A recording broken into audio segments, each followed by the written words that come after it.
खुदावंद मसीह यीशु में मेरे अजीजों, मैं प्रभु यीशु मसीह के जिंदा मुबारक नाम में आप सबको सलाम अर्ज करता हूं और आज की इबादत में आपको वेलकम कहता हूं।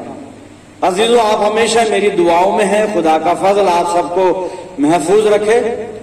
आज के अच्छे दिन के लिए, अच्छी संगति के लिए परमेश्वर का धन्यवाद करते हैं।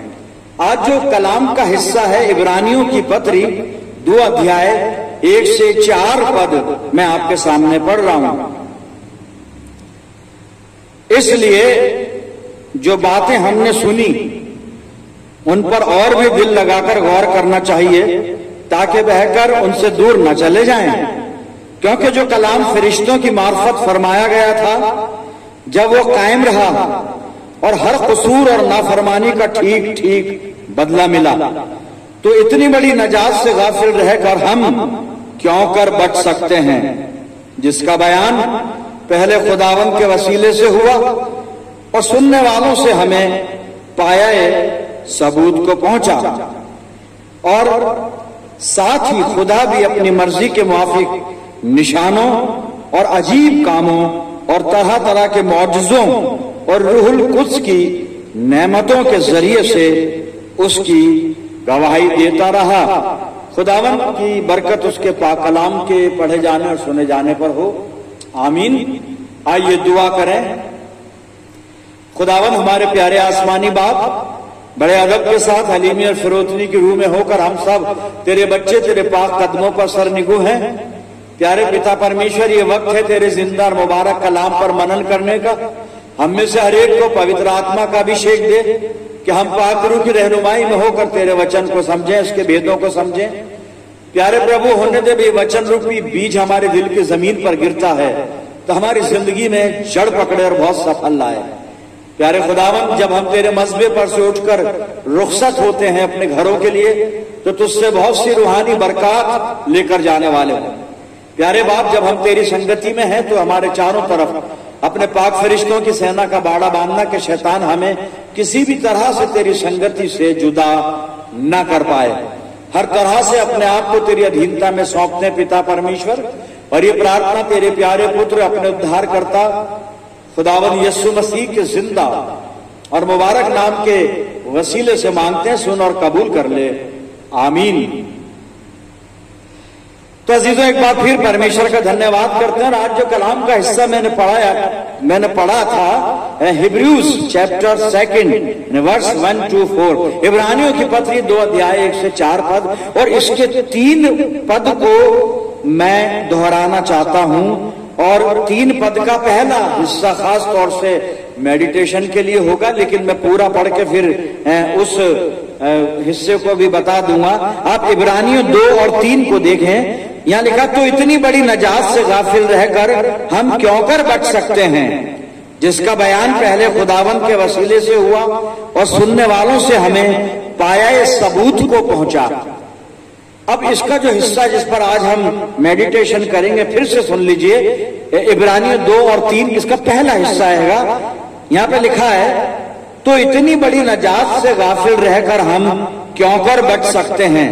तो इतने बड़े उद्धार से निश्चिंत रहकर हम किस प्रकार से बच सकते हैं, हम क्यों कर कैसे बच सकते हैं, बस इसी आयत के हिस्से पर बातचीत करेंगे मेरे अजीजों। के वचन हमसे बात कर रहा है कि इतने बड़े उद्धार से निश्चिंत रहकर, इतनी बड़ी नजात से गाफिल रहकर हम क्यों कर बच सकते हैं। इंग्लिश वर्जन में जो लिखा है वो भी मैं पढ़ दूं ताकि आप लोगों के समझ में आ जाए। How shall we escape if we neglect so great a salvation. ये आयत का हिस्सा है, यानी इब्रानियों 2 और 3 ये जो पहला हिस्सा है जिस पे हम आज मनन कर रहे हैं। और लिखने वाला कलीसिया से बातचीत कर रहा है। ये मसीहों का, विश्वासियों का झुंड है, और इनसे एक सवाल पूछा गया है कि इतने बड़े उद्धार से रहकर निश्चिंत रहकर, इतने बड़े उद्धार से निश्चिंत रहकर, गाफिल रहकर हम क्यों कर, यानी किस प्रकार कैसे बच सकते हैं।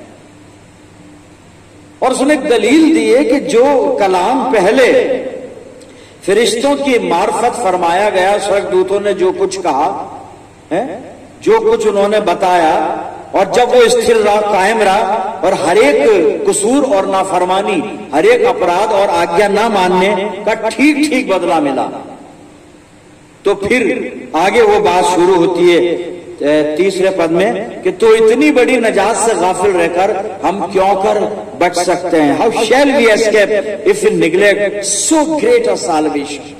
इतना बड़ा उद्धार जो प्रभु यीशु मसीह लेकर आया हमारे लिए, नजात, इतनी बड़ी नजात से निश्चिंत रहकर, गाफिल रहकर, उसको निग्लेक्ट कर कर हम कैसे बचेंगे। अजीजों, हमें नजात को, जो प्रभु यीशु मसीह की जो लाई हुई नजात, हमारे लिए जो नजात तैयार की है प्रभु यीशु मसीह ने, हम नजात की बात तो करते हैं लेकिन इस नजात की गहराई तक नहीं पहुंचते हैं। और अक्सर हम में से बहुत से इस गफलत में भी हैं, ओवर कॉन्फिडेंट कि हम तो उद्धार पाए हुए लोग हैं, नजात याफ्ता लोग हैं हम। ये भी है, अच्छी बात है, चलिए। लेकिन जिन्होंने इस नजात की वैल्यू को नहीं जाना, या जिन्होंने इस नजात को ठीक ठीक नहीं जाना, ऐसा भी तो होता है ना कि हमने उद्धार नजात सुन ली और चलो समझ ली और इसके अर्थ जान लिए, क्या होता है नजात, मोक्ष, मुक्ति। ठीक है जी, यीशु मसीह आया और वो मुक्ति और मोक्ष लाया, आया यीशु आया है ना, मुक्ति ले साथ आया, ये गाना बड़े दिन पर हम गाते हैं।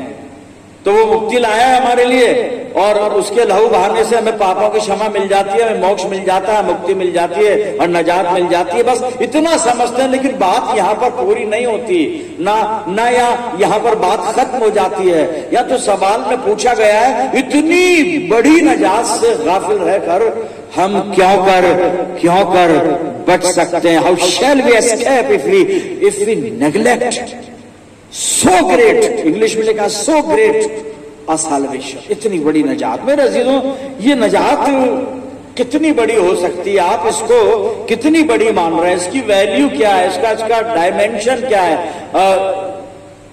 इसके मतलब क्या है और इसका सिलसिला क्या है, इसका क्राइटेरिया क्या है और इसका प्रोसीजर क्या है।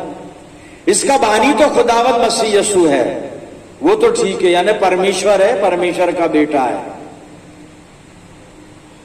लेकिन अब प्रश्न ये है, पूछा जा रहा है ईमानदारों से, विश्वासियों से, हमसे, कि इतने बड़े उद्धार से निश्चिंत रहकर हम बचेंगे कैसे। अगर हमने इस नजात को ठीक ठीक प्रकार से समझ लिया है और ठीक ठीक प्रकार से हमने इसको ग्रहण हासिल कर लिया है, प्राप्त कर लिया है, तब तो ठीक है। लेकिन कहीं कहीं संदेह है, शक है, संदेह है, शंका है, इतनी बड़ी, जब ये, क्योंकि कलीसिया को लिखा जा रहा है, ये जो पद है ये कलीसिया से बात कर रहा है कि इतनी बड़ी नजात से गाफिल रहकर, कितनी बड़ी है मेरे अजीजों। 3-4 बातें हैं इस नजात के बारे में बता देता हूं, ये कितनी बड़ी है और फिर इसको थोड़ा सा और आगे भी वचन हमें समझाएगा, वचन हमसे बात करेगा। इसमें 4 बातें हैं इस नजात के अंदर, जो इतनी बड़ी कह रहा है ना लिखने वाला, लेकिन वो 4 बात में इसकी पूरी इसका पूरा जो बड़ापन है वो समझ में नहीं आएगा, आगे भी चलेंगे, पर फिर भी बता देता हूं 4 बातें क्या है।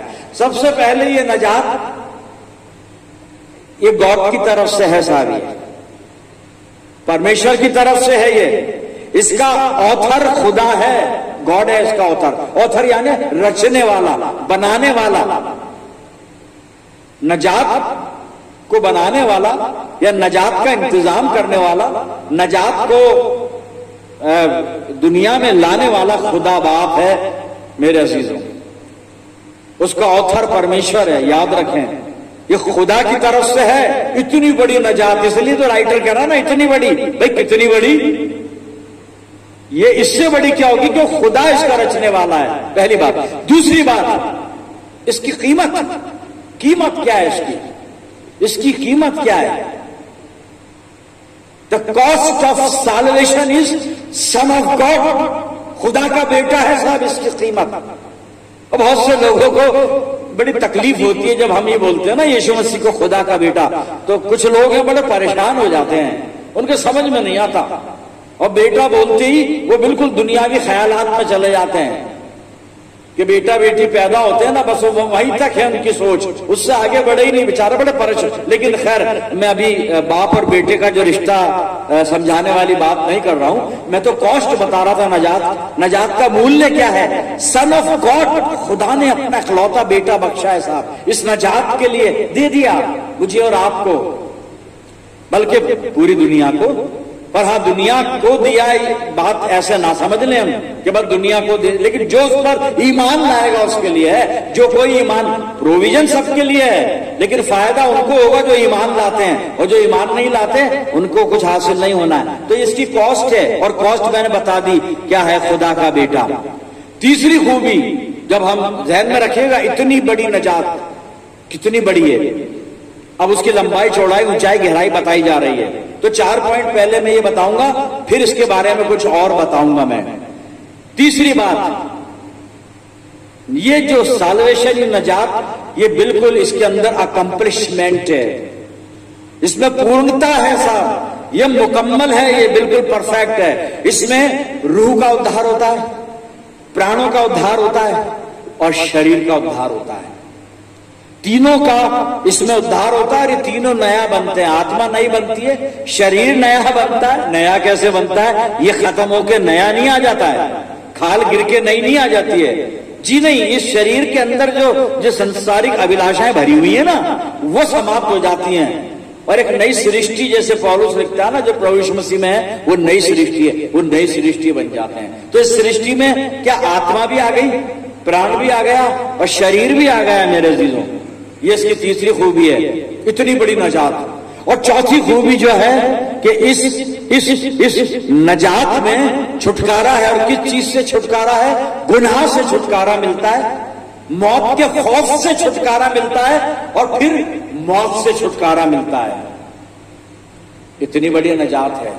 लेकिन ये नजात क्या है, कैसे होगी, क्या समझा जाए इसके बारे में, क्या प्रोसीजर होगा, वो जब नजात होगी कैसी होगी, कैसे होनी चाहिए, इसमें क्या क्या होगा।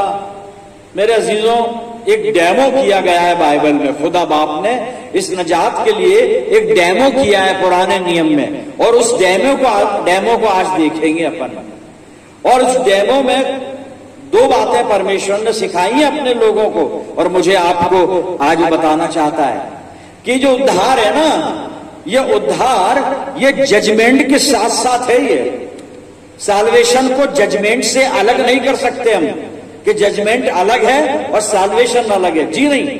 जजमेंट है, और जजमेंट में से फिर साल्वेशन निकलता है, यानी न्याय है, और न्याय के अंदर से फिर वो नजात उन लोगों के लिए जो खुदावंद मसीह यीशु के लोग हैं मेरे अजीजों। तो इसका डेमो जब हम देखेंगे ना, तो बात समझ में आएगी। ऐसे समझ में नहीं आएगी ये न्याय आ गया पादरी साहब, या तो आप जजमेंट की बात कर लें, न्याय की बात कर लें, या फिर आप साल्वेशन की बात कर लें। नहीं साहब, ये दोनों साथ चलते हैं ये। और अभी डेमो से हम सीख लेंगे, समझ लेंगे, बात समझ में आ जाएगी हमें कि खुदा बाप जजमेंट शुरू करता, फिर जजमेंट में से वो साल्वेशन निकलती है और प्रभु यीशु मसीह के लोगों तक पहुंचती है मेरे अजीजों। और कैसे पहुंचती है उसका डेमो ओल्ड टेस्टामेंट में मैंने निर्गमन की पुस्तक खोल लिए और इसका 11 अध्याय मैंने निकाल लिया है। और आप भले ही खोल के रख लें, और जब मैं बोलूं जब आप देख लीजिएगा क्या है इसके अंदर। और इसमें 11 अध्याय के और 4 से 7 पद और 8 पद ये हम पूरे लेंगे, तो आप इसका ध्यान रखें। यह डेमो चल रहा है उद्धार का, नजात का। तो इस्राएली लोग मिस्रियों की गुलामी में रह रहे हैं, और खुदा बाप ने, बड़े शॉर्ट में बताऊंगा आपको क्योंकि इस पे तो हम कई बार बात कर चुके हैं, लेकिन चूंकि हम डेमो देख रहे हैं उद्धार का, तो खुदा बाप ने अपने लोगों को, यानी इस्राएलियों को मिस्रियों से छुड़ाने के लिए, उनके दासत्व से छुड़ाने के लिए मूसा को भेजा है फिरौन के पास। मूसा और हारून गए हैं और फिरौन से कहा है कि हमारे लोगों को जाने दे, हम अपने परमेश्वर की इबादत करेंगे। और साहब फिरौन ने जाने नहीं दिया। और वहां पे कई चीजें हैं, कई बातें हैं, बड़े संक्षिप्त में बताना चाहता हूं कि ये परमेश्वर कुछ सिखा रहा है इस्राएलियों को भी, मूसा को भी, और अन्य लोगों को भी सिखा रहा है कि परमेश्वर कितना सामर्थ्य है, कितना अनुग्रह करने वाला भी है, और परमेश्वर किस प्रकार का परमेश्वर है। और खुदा ने मूसा को कहा था कि तू जाना और उसके सामने कुछ चिन्ह दिखाना, कुछ मिरेकल मौजज़े दिखाना, पर मैं उसके दिल को सख्त करूंगा और वो ऐसे आसानी से नहीं जाने देगा। लेकिन जाने देगा, वो कब और कैसे जाने देगा फिर मैं वो बाद में बताऊंगा। और मूसा हारून गए, और अब मूसा की बात कर लेते हैं क्योंकि मूसा आ गए, हारून उसके साथ है, तो मेन जो है वो मूसा है। तो मूसा ने फिरौन से बात की और वहां पर फिर मिरेकल शुरू होते हैं फिर, है ना। तो 9 विपत्तियां आ गई मिस्र पर। अब बिल्कुल संक्षिप्त कर दिया मैंने क्योंकि वो हमारा सब्जेक्ट नहीं है ना, सब्जेक्ट हमारा साल्वेशन है। इतनी बड़ी नजात से, इतने बड़े उद्धार से अगर हम निश्चिंत हैं तो कैसे बचेंगे हम? तो हम डेमो देख रहे हैं नजात का आज। तो वो 9 विपत्तियां आ गई मिस्र के ऊपर, और हर बार फिरौन ने कहा अच्छा ठीक है अब जाने दूंगा, लेकिन बदल गया, मुकर गया, जाने नहीं दिया। अब आखिरी और 10वीं विपत्ति खुदा ला रहा है मिस्र के ऊपर, आखिरी और 10वीं विपत्ति। और इस विपत्ति के लिए क्या है, खुदा ने मूसा को समझा दिया, बता दिया कि भाई देखो ऐसा है कि तुम ऐसा करो, अपने लोगों को बोलो और इनको ये बता दो कि सब इस्राएली लोग अपने अपने घराने के अनुसार एक एक मेमना, 1 वर्ष का मेमना लें और उसको ज़िबा करें, है ना, उसकी बलि करें। अब वो मेमना चाहे भेड़ का हो चाहे बकरी का हो, बेऐब होना चाहिए, निष्कलंक होना चाहिए, और वो फसा तैयार करें उसके लिए। तुम्हें फसा करनी है और उसका नाम फसे दिया गया है, उस पर्व का नाम, कि तुम पर्व करोगे उसका नाम बाद में फसा रखा था। फसे का मतलब भी बताऊंगा अभी आगे चलकर मैं। हिब्रू वर्ड है पासेक से बना है, जिसका मतलब होता है उंघालना, उंघाल के जाना, उंघाल कर जाना, स्किप कर जाना, ऐसे ये पासेक, उंघाल कर जाना। एक चीज है इसको उंघाल कर आगे बढ़ गए। और मूसा ने, जो खुदा ने कहा था अपने लोगों को बताया कि तुम ऐसा करना कि फलाने दिन एक एक मेमना 1 वर्ष का लेके रखना, अपने घराने के हिसाब से प्रत्येक घराना 1 मेमना ले, और अगर उसमें लोग बहुत कम हैं तो अपने पड़ोसी को भी तुम उसमें शामिल कर लेना, और फिर उस मेमने को ज़िबा करना और तुम उसका लहू लेके अपने घर के दरवाजे, जो दरवाजे की चौखट होती है ऊपर और साइड में, उन चौखट पर, ऊपर चौखट और ये दाएं बाएं अलंगे जो होते हैं ये भी चौखट ही कहलाती है, इन पर वो खून लगा देना, और बाकी तुम उसको अपनी कुर्बानी की विधि के अनुसार यूज कर लेना। मैं बहुत ज्यादा अभी डिटेल में बताना नहीं चाह रहा हूं, मैं कोई मतलब नहीं उसका, और उसको यूज करना, लेकिन मेन चीज है कि तुम उस कुर्बान किए हुए मेमने का खून अपनी चौखट पर लगा लेना, और वो निशानी होगी कि ये खुदा के लोग हैं। और जब खुदा का फरिश्ता आएगा और 10वीं पत्ती होगी कि मिस्र के लोगों के पैलोठों को मारा जाएगा, और वो फरिश्ता आएगा खुदा का सब पैलोठों को मारेगा, लेकिन जिस घर की चौखट पर खून लगा होगा वो उसको छोड़ देगा, वो पहचान लेगा कि ये परमेश्वर के लोग हैं, और खून लगा होगा वो आगे निकल जाएगा, वहां कोई हानि नहीं पहुंचाएगा। तुम ये काम करना, बाकी काम खुदा करेगा। तो ये इसकी तैयारी थी। लेकिन अब मैं वो जो मैंने निकाला था ना, निर्गमन 11 और 4 से 7 आप सुनिए। अब इसका डेमो शुरू होता है, परमेश्वर बता रहा है, उस डेमो को देखते हैं अपन नजात के ना। 4 पद से निर्गमन 11:4। फिर मूसा ने कहा, अभी मूसा खुदा की बात बता रहा है, खुदा ने जो कहा है ना, तो मूसा वो बात बता रहा है। यहोवा इस प्रकार कहता है, आधी रात के लगभग मैं मिस्र देश के बीच में होकर चलूंगा। खुदा का गुजर होगा साहब, यानी खुदा का फरिश्ता खुदा को रिप्रेजेंट करेगा और आधी रात के वक्त मिस्र में चलेगा। अब देखिए 5वां पद, 5वें पद से अभी जजमेंट शुरू होगा। साल्वेशन यहीं से आएगी, नजात यहीं से आएगी, लेकिन जजमेंट भी तो होगा। जजमेंट के बाद ही तो नजात है। न्याय पहले फिर नजात है ना। न्याय नहीं होगा तो नजात कैसे होगी? न्याय जरूरी है जी। अब देखिए न्याय को, 5वां पद चल रहा है ना। 5वें पद में अब इसका डेमो हो रहा है नजात का। कितनी बड़ी नजात। पहली चीज में मेरा चीज अभी जजमेंट की बात कर रहे हैं। पहली चीज, the judgement will be universal. Judgment जो होगा यूनिवर्सल होगा, वो 1, 2, 4, 10 के लिए नहीं होगा। कैसे होगा यूनिवर्सल? बाइबल बता देगी। अभी आप बिल्कुल परेशान ना हो, बाइबल बताएगी। अब मैं पढ़ रहा हूं निर्गमन 11 और 5। The judgement will be universal. How? सुनिए, तब मिस्र में सिंहासन पर विराजने वाले फिरौन से लेकर चक्की पीसने वाली दासी तक के पैलोठे, वरन पशुओं तक के सब पैलोठे मर जाएंगे। Judgement will be universal.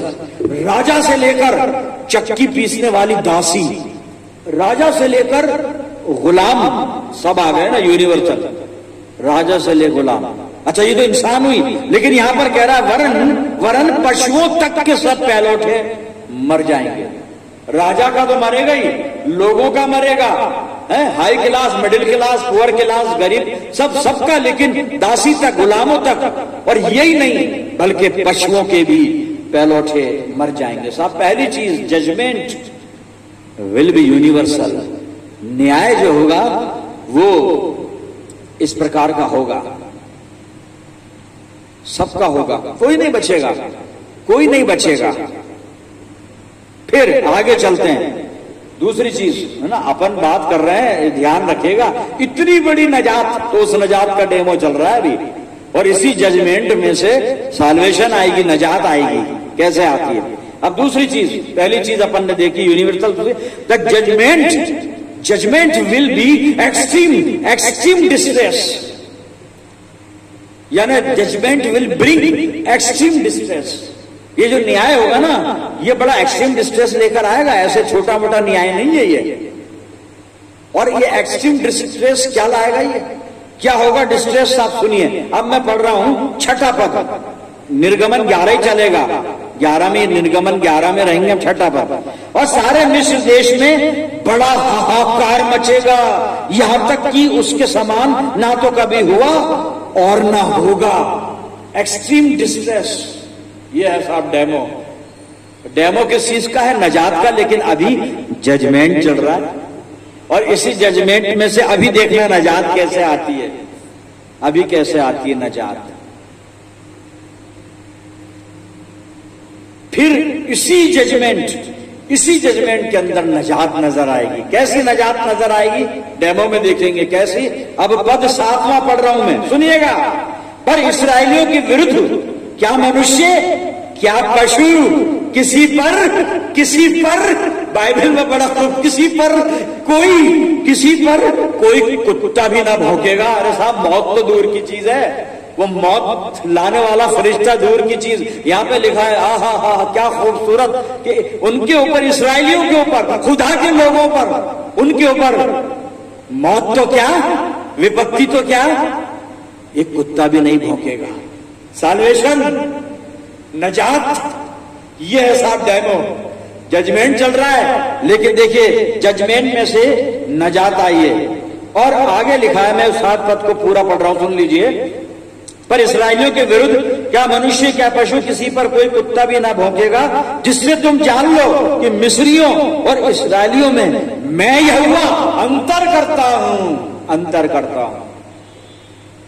इस्राएलियों के लिए इसी जजमेंट में से, इसी डिस्ट्रेस में से, इसी हाहाकार में से, इसी बर्बादी में से, इसी मौत में से नजात निकलेगी, साल्वेशन निकलेगा। फिर वही ध्यान रखिए, इतनी बड़ी नजात, देख लिया ना कितनी बड़ी नजात है।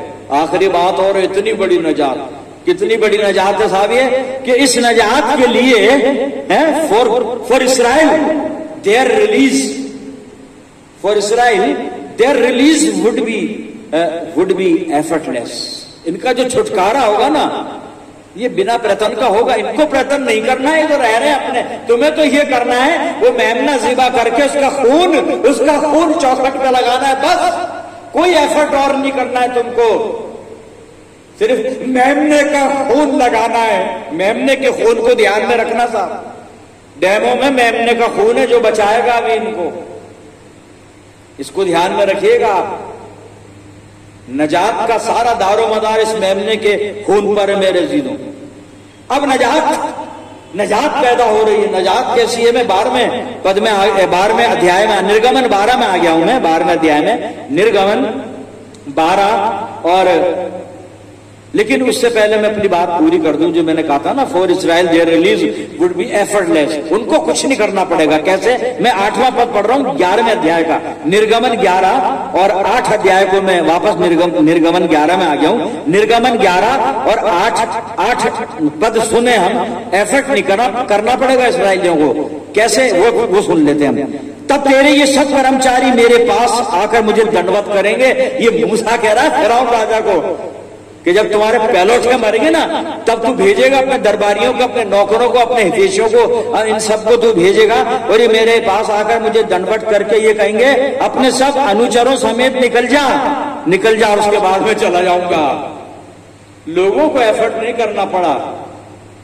तो मेरे अजीजों, हमने नजात में एफर्ट किया क्या है? तो खुदा बाप ने तैयार की, यीशु मसीह लेकर आया। प्रभु यीशु मसीह ने मेरे और आपके लिए बलिदान दे दिया, अपनी जान दे दी, हमारे गुनाहों के कफारे में अपने आप को पूरी तरह कुर्बान कर दिया और हम नजात के वारिस बनाए गए। कोई एफर्ट नहीं है हमारा। वहां भी यही डेमो चल रहा है ना। ठीक है, अब मैं वहां पर आ रहा हूं। निर्गमन 12 अध्याय, नजात की बात कर रहे हैं। नजात मिल गई, लेकिन कैसे मिली? था क्या वहां पे? उस नजात के पीछे जजमेंट चल रहा था। जजमेंट में से नजात कैसे निकल कर आई, वो बता रहा हूं मैं। और इनको एक ही काम करने को कहा गया था कि मेमने का लहू तुम्हें चौखट पर लगाना है, प्रवेश द्वार की वो चौखट वाला लंगों पे लगाना है। जी, निर्गमन 12 और मैं 13 पद पढ़ रहा हूं, आप सुनिए, अपनी बाइबल में देखिए। और जिन घरों में तुम रहोगे उन पर वो लहू तुम्हारे लिए चिन्ह ठहरेगा। कौन सा लहू? वही मेमने का लहू तुम्हारे लिए चिन्ह ठहरेगा।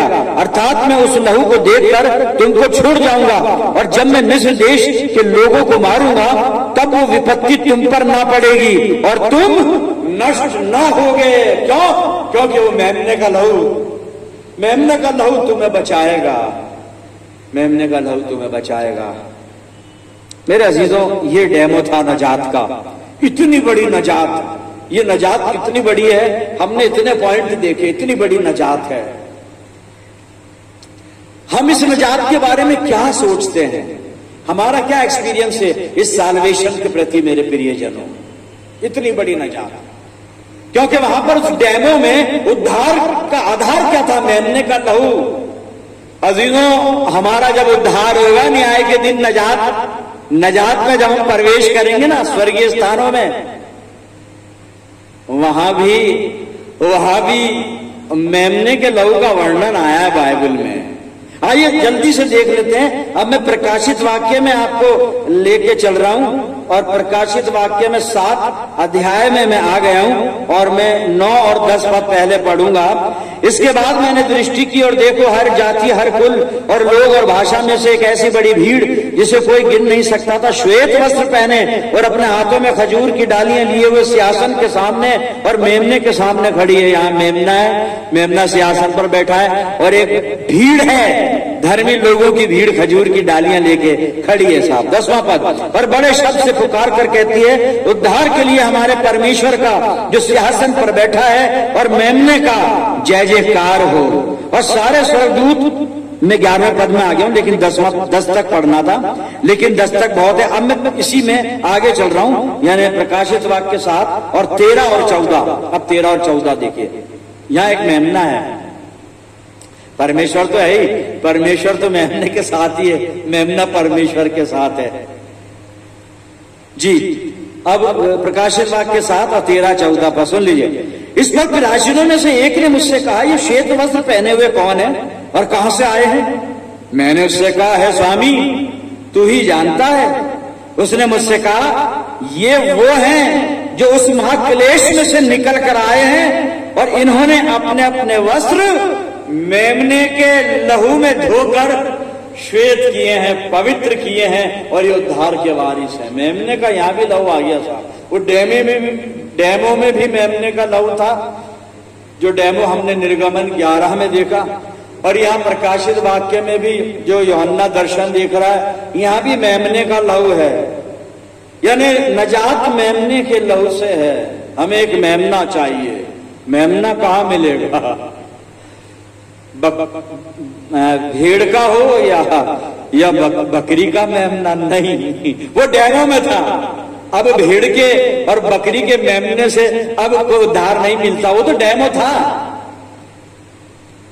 अब तो किसी पादरी का भी मेमना आप ले लोगे ना बच्चा, उससे भी उद्धार नहीं मिलेगा। अब मैं पादरी से ऊपर तो जा नहीं सकता और ऊपर जाना भी नहीं चाहिए, बस यहीं तक ठीक है। जो कुछ है सिलसिला अभी यहीं तक ठीक है। अगर मैं अपने बेटे को कुर्बान कर दूं ना, किसी को नजात नहीं मिलेगी साथ। वहां तो मेमना चाहिए। और कौन सा मेमना चाहिए? आखिरी पद मेरे अजीजों, यूहन्ना रचित सुसमाचार और पहला अध्याय निकाल लीजिएगा। यूहन्ना रचित सुसमाचार पहला अध्याय और 29 पद देख लीजिए। आइए मेमने से मिलते हैं उद्धार के लिए। दूसरे दिन उसने, किसने? यूहन्ना बपतिस्मा देने वाले ने। दूसरे दिन उसने, किसने?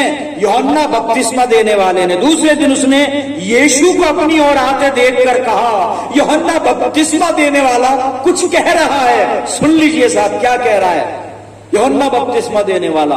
दूसरे दिन यूहन्ना बपतिस्मा देने वाले ने यीशु को अपनी ओर आते देखकर कहा, क्या कहा? ये कहा, देखो, बिहोल्ड, देखो, ये परमेश्वर का मेमना है जो जगत का पाप उठा ले जाता है। साल्वेशन, नजात, ये है जो मेरा और आपका प्रभु यीशु मसीह लेकर आया और हमें उद्धार देता है, हमें नजात देता है। मेरे अजीजों, इतनी बड़ी नजात से निश्चिंत रहकर मैं कैसे बचूंगा? मुझे गाफिल नहीं रहना है इस उद्धार से, मुझे निश्चिंत नहीं रहना है। मेरे अजीजों, मुझे मेमने के पास चले जाना है। वो मेमने का लहू लेके अपने इस दरवाजे पर, दरवाजा ये है, सारी चीजें यहीं आ रही हैं और यहीं से जा रही हैं, और इस दरवाजे की चौखट पर लगा लेनी है हमें परमेश्वर का मेमना। ये इतनी बड़ी नजात है साहब, और ये नजात वो है जो प्रभु यीशु मसीह लेकर आया है। इस नजात से निश्चिंत मत होना मेरे अजीजों, गाफिल मत होना मेरे अजीजों। खुदा करे क्या आप इस नजात में शामिल हो सकें, खुदा करे क्या आप इस नजात को अचीव कर सकें। लेकिन अचीव आप नहीं कर पाएंगे, आपको एफर्ट नहीं करना है, सब कुछ तैयार है। आपको तो एक काम करना है, मेमने का लहू अपने दिल पर लगा लीजिए। अब ये कौन सा मेमना? वो निर्गमन 11 वाला नहीं, यूहन्ना 1:29 वाला मेमना, यीशु मसीह, प्रभु यीशु मसीह का लहू मेरे। इस मेमने को अपने जीवन में जगह दे दीजिए। उद्धार ही उद्धार है, नजात ही नजात है, आनंद ही आनंद है, आशीष ही आशीष है। खुदा बाप आपको बरकतें देने जा रहा है, खुदा बाप आपको आनंद से भरने जा रहा है मेरे अजीजों। सिर्फ परमेश्वर के मेमने के पास आ जाइए, लिपट जाइए इस मेमने से, इसके गले लग जाइए, और फिर जिंदगी का लुत्फ आपको मिलेगा मेरे अजीजों। बरकतें मिलेंगी, खुशियां मिलेंगी, प्रभु आपको आशीष दे। आइए प्रार्थना करें। परमपिता परमेश्वर, धन्यवाद करते हैं प्रभु, तूने हमारे उद्धार के लिए अपने एकमात्र पुत्र को मेमने के रूप में हमारे पापों के प्रायश्चित के लिए बलिदान कर दिया पिता, और इतनी बड़ी नजात हमारे लिए पैदा कर दी प्रभु, इतनी बड़ी नजात हमारे लिए मुहैया कर दी पिता परमेश्वर, प्रोवाइड कर दी। धन्यवाद धन्यवाद धन्यवाद प्रभु। होने दे प्रभु इस नजात से हम में से कोई भी गाफिल ना रहे, हम में से कोई भी निश्चिंत ना रहे प्रभु। हमें पवित्र आत्मा की परिपूर्णता दे कि हम परमेश्वर के मेमने अर्थात प्रभु यीशु को हमेशा हमेशा अपने हृदय के निकट रखें, ना निकट बल्कि हृदय के अंदर रखें पिता परमेश्वर, अपने दिल में रखें इसको, अपनी जिंदगियों को तेरे इख्तियार में देते हैं पिता, हमारी अगुवाई करना। प्यारे खुदा बाप, मैं दुआ करता हूं जितने लोग मेरे साथ इस दुआ में हैं, इन सब अजीजों पर तेरी शफकत, रहमत और बरकत का साया हमेशा बना रहे प्रभु। हम सब मिलकर पूरे आलम के लिए दुआएं खैर करते हैं, जहां जहां खराबियां चल रही हैं। कितने नाम गिनाए पिता परमेश्वर, बहुत जगह बाप इंसानियत शर्मसार हो रही है खुदा बाप। रहम कर, रहम कर, रहम कर, बनीनो इंसान पर रहम कर प्रभु। और हम सब के लिए दुआएं खैर करते हैं बाप, सब जगह अमन अमान रहे, अपनी जिंदगियां तुझे सौंपते हैं और ये दुआ तेरे प्यारे बेटे अपने उद्धार करता प्रभु यीशु मसीह के जिंदा और मुबारक नाम के वसीले से मांगते हैं, सुन और कबूल कर ले, आमीन। अब हमारे खुदावंद मसीह यीशु का फजल, खुदा बाप की मोहब्बत, रूहे पाक की रिफाकत और शिराकत हम सब के साथ, तमाम ईमानदारों के साथ, हमारी सब कलीसियाओं के साथ अब से लेकर हमेशा तक होती रहे, आमीन।